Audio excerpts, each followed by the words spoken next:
Hello everyone and welcome to another episode of the Nerd Kitchen. So today we're talking about something near and dear to my nerdy heart, and that is email encryption. So I know everybody watching this has probably at some point encountered email encryption, have obviously heard of it, but what I want to get into is the nitty-gritty of why you need it, when you should use it, and exactly how to do it. I'm constantly running into scenarios where people understand what it is and why it's necessary, but they're not comfortable with it. They don't know how to receive an encrypted email, they're not sure how to send an encrypted email, and they're not entirely positive what's happening between sending and receiving. So we're going to cover all that today in a quick little jaunt, so let's get right into it. First, there's a lot of emails out there. I think something like 300 billion emails get sent globally every single day. So we're not recommending you encrypt every email. And if you're like me, you probably get hundreds in your inbox, and it's just one of those things you have to deal with in business.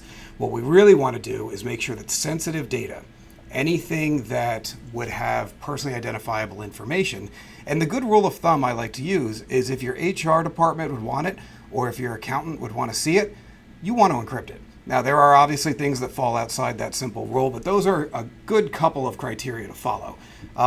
A good example of things you want to encrypt: if you're emailing somebody a mortgage statement or a W-2, anything that would have a social security number on it or a bank account number, anything like that, anything that would be financial in nature or anything that would be something that would personally identify you on a technical level, you definitely want to encrypt it.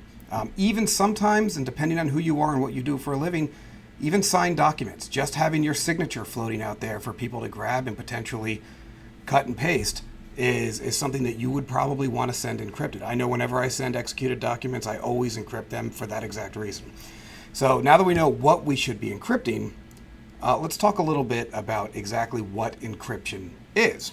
So, and I'm going to oversimplify the heck out of this, and if you're a technical guy and you want to beat me up in the comments, go right at it. We can have a great conversation. But essentially, what you're doing is you're jumbling up your email, and then the person who opens it is going to unjumble that email. Anybody that looks at it in between is going to see nothing but just that jumbled up email. So nobody can look at it in transit. Essentially, you have the original email, they're going to have the key to de-encrypt it, to unjumble it. You're the only two parties that can see the email.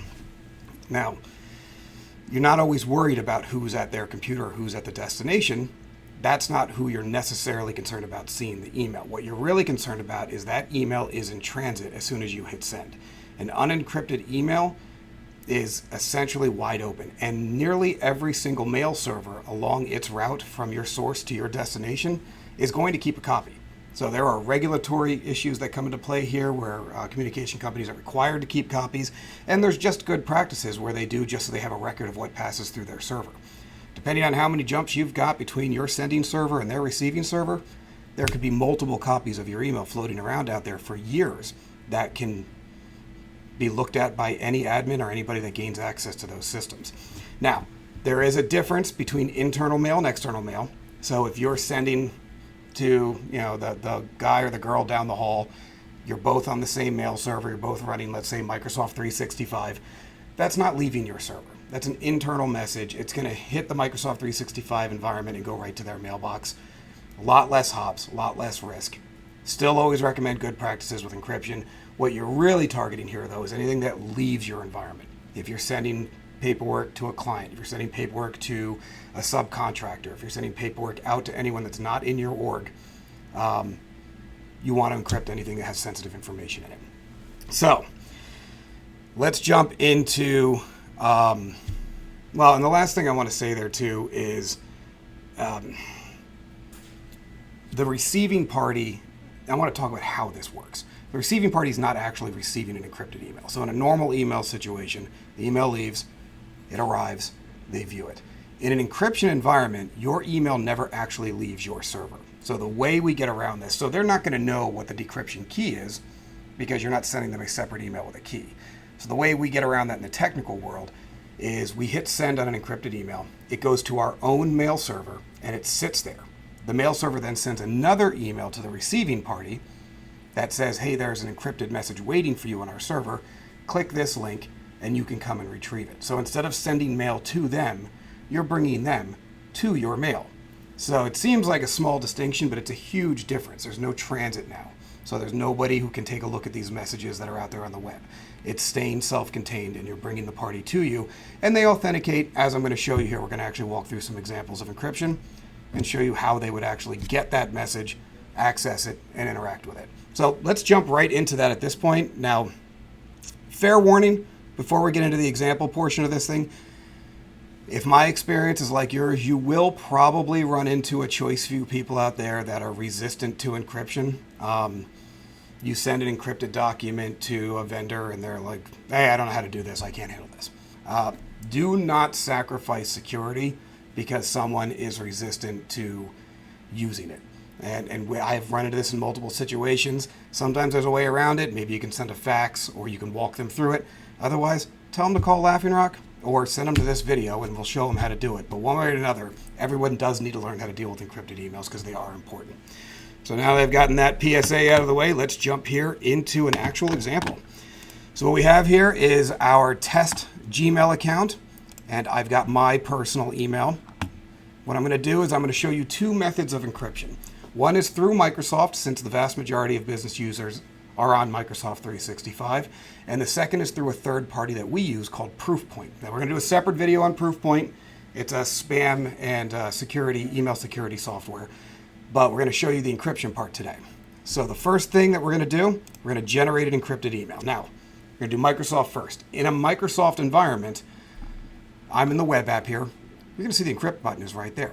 Not all levels of Microsoft 365 have encryption features. So if you don't see that button, you need to talk to your admin about getting your license upgraded to something that does have it. But we're going to assume you all have it for now. When you hit that encrypt button, it is immediately going to tag it as an encrypted message. At this point, anything you do with this email is going to be sent encrypted. So we're going to go ahead and we're going to send it to our test account. So Laughing Rock test. And we're just going to call this test 1. And we'll just write test 1 again in the body. So we have something in the body. It's saying that it is encrypted. Messages can't remove the encryption. And we're going to go ahead and hit send. Now, while we wait for that to send, now remember, what it's doing is holding it on our server and sending a separate message to our recipient saying they have a message there. While we're waiting for that, we're going to show you the other method on how you would send. So if you don't have encryption through Microsoft, you may have it through your spam software. There's lots of different spam softwares out there. Whatever your company uses is probably fine, and it most likely has encryption features built in. In ours, the way we do it, and again, we're going to address this to the same Laughing Rock test account. Yep. But this time we're going to do something a little bit different. Instead of hitting a button to encrypt it, we're actually going to write the word encrypt in the subject. So we have trained our system to look for that word. If it sees it, encrypt the message automatically. You can use any word you want. You can write purple elephant could be your encryption phrase. It really doesn't matter. It's your admins will decide that, but once you want to make sure your staff knows, because if you guys deal in a lot of purple elephants, that could get very confusing as encryption emails are flying around on a regular basis. So we're going to do test 2, and we're going to write the word encrypt. Now we're telling the system we want this encrypted. Test 2, put something in the body. We're going to hit send on this one as well. So now let's jump over to our receiving email. So here we're going to go to the Gmail account that we sent it to. So we sent it from Microsoft to Gmail, totally separate networks. Going to bounce over here. And now you will see that both emails came in. So let's start with test 1. That was our Microsoft message. And this is what you should expect to see. Now, invariably, somebody who's not familiar with Microsoft system will try to open this attachment. It will not work well for them. So, sometimes it's not a bad idea when sending encrypted messages to send a separate unencrypted message saying, hey, I just sent that to you encrypted. Please just click on the link that says read the message. When you click on that link, it's going to give you two options. It's going to offer for you to use your account sign-in for the recipient email, which in this case is Google, or it's going to give you a one-time code. All the one-time code is going to do is email you a 6-digit code. It'll give you a field to put it in. Once you enter it, it'll work for just that email, just that time. If you get 5 encrypted emails, you'll have to request 5 one-time passcodes. I recommend, unless you have a reason not to, just use the account login. Click on that. The credentials are already there because we were logged in. There's the email. Now you'll notice this is a very stripped down version of email. There's not a lot of fanciness. but you do have your reply and your forward options here. If you are to reply or forward, you will reply or forward encrypted. So the encryption does not leave after the initial send. This thing is encrypted throughout its entire chain. So we're going to go ahead and hit reply all, and we're just going to write got it and send. And now if we bounce over to, we're going to close this because now we've sent a reply to that one, and we're going to see how the other one handles it. Now this one, a little more tricky. So Microsoft system is designed for ease of use, and obviously they're a monster. For a third party, they're going to have some more steps. So if we hit on test 2, remember this was sent via Proofpoint.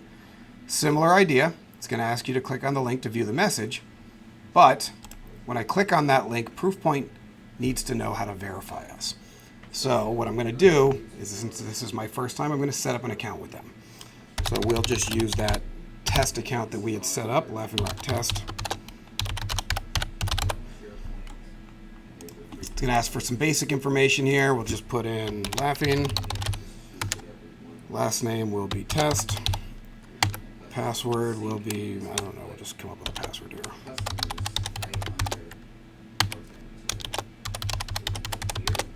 And I agree. Sure, I read all those. And register. All right, thank you for registering. Just one more step. It's going to send me a confirmation email. I know this is a little bit more convoluted, so some people like Microsoft better. Now remember, if it's a person you're communicating with regularly, Proofpoint issue isn't going to be a problem. They're going to sign up for this once, and then they're going to use that account every single time they get an encrypted message. If it's a one-off, sometimes Microsoft is a better option because it's just going to be easier for them. It's really up to you and how your organization works. You'll see here, I just need to confirm and continue to logging in. There it is, and there's my message. Obviously, I sent another test 2 earlier, but there's the one I just sent, and same concept here. So when I select the message, then you can interact with it with the replies and everything else. That's it.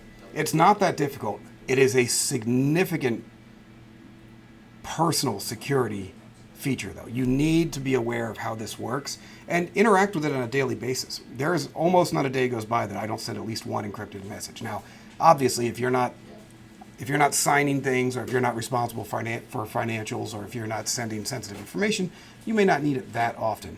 But we all deal with requests for, maybe you're volunteering at your kid's school and they ask you to send a copy of your driver's license.